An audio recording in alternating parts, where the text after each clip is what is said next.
જય શ્રી કૃષ્ણ, રાધે રાધે. આજના આ નવા વિડીયોમાં ફરી તમારું સ્વાગત છે મિત્રો.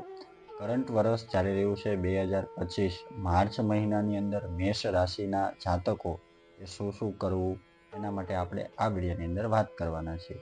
માર્ચ મહિનાની કુંડળી 2025 જોવામાં આવે તો આ મહિનો સામાન્ય રીતે વધુ સારો પરિણામ આપી શકે છે. મંગળની મજબૂત સ્થિતિ જે તમારા આરોહણના સ્વામી તરીકે આત્મવિશ્વાસમાં સુધારો કરશે અને વિવિધ બાબતોમાં સફળતા અપાવશે.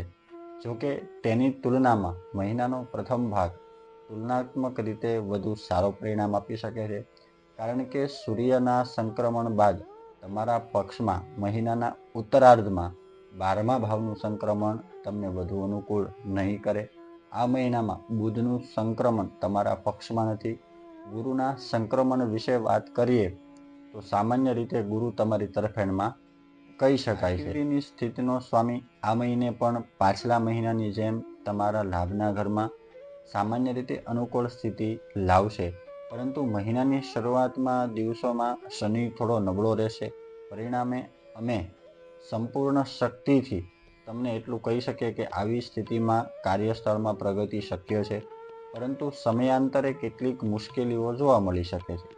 માર્ચ મહિનાની રાશિ ભવિષ્ય મુજબ પહેલા ભાગના સૂર્યના સંક્રમણના કારણે તમારા માટે ઘણી બધી અનુકૂળ પરિસ્થિતિઓ આવશે. સંબંધોમાં ઘણી બધી અનુકૂળતા જોવા મળશે. પ્રેમ સંબંધો જોવા મળશે. ઘરની અંદર ખૂબ જ સારું વાતાવરણ આ સમયગાળા દરમિયાન નિર્માણ થશે, પરંતુ નાની વિસંગતતાઓ પણ જોવા મળી શકે છે.